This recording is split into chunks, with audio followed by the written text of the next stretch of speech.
what about this inward journey? What is this all about?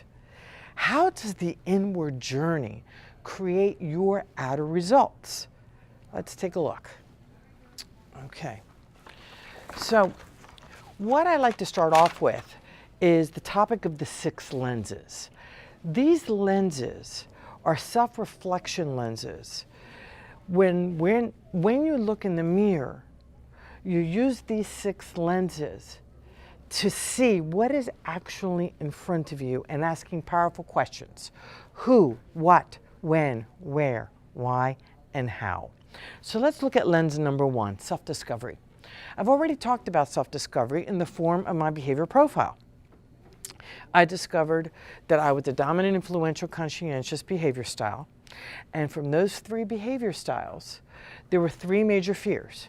Fear of not being in control, fear of not being liked, and fear of not being perfect.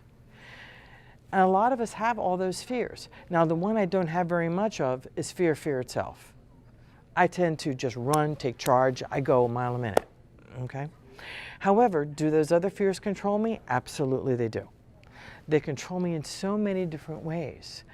And I had to learn over the last 29 years since I discovered this behavior style process, how to work with those fears so that I could be a better person. I use them as a stepping stone. So that is self-discovery.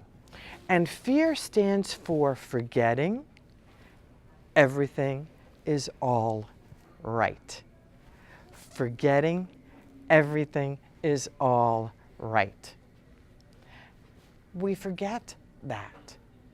We just keep forgetting that things are all right, that things will fall into place.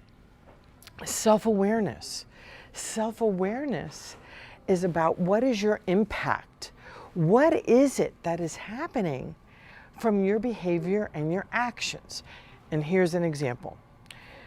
Colleague is constantly grumpy, complaining about everything. It's a me experience when you're around this person. Everything is about them. And this person is in a leadership role. He's actually in a management role. So what ends up happening is his people run in the other direction when they see him. And he's not aware of what's going on. So finally, one of his people said, "Enough, can't take this. I've had enough." And went in and had a one-on-one meeting, took a chance, and had a one-on-one meeting and said, "Look, this is what you're doing, and these are the results of your behavior." He had no idea that his behavior was affecting his team in the way that it was affecting them. From that day on, he became more aware of his words, he became more aware of his actions, and transformation began to happen within the department because as the leader, as the head person in charge, he set the tone for what was going on in the department. So magic happened because one of his employees had the courage to stand up and say, "Hey, this is what is happening." Okay.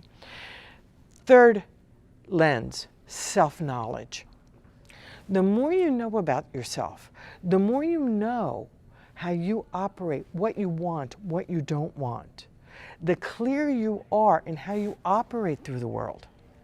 So if you know that something doesn't feel good and you're listening to that piece, that something doesn't feel good, the next question is, well, what do I want? That's self-knowledge. When you start to ask yourself, what do you want? What do you really want? How often do you hear yourself say, "I don't want this, I don't want this, I don't want this, I don't want this." And that becomes your mantra. I don't want this, I don't want that, I don't want this, I don't want that. Folks, when you keep focusing on what you don't want, you're giving attention to what you don't want, so more of that comes to you. More of that comes. So the self-awareness of your language speaks volumes in being able to move forward in attracting more of what it is that you do want instead of what you don't want.